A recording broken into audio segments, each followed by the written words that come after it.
నడిచి అలసిపోయి తలచినాను అయ్యప్ప స్వామి శరణమయ్యప్ప.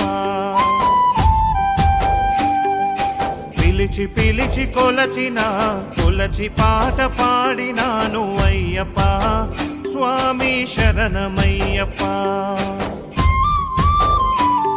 ఇరుముడిని తలన ఎత్తి అడుగడుగు వేసి మొక్కి నిన్ను చూడ శబరి పాదయాత్ర నేను నడిచి వస్తి అయ్యప్ప.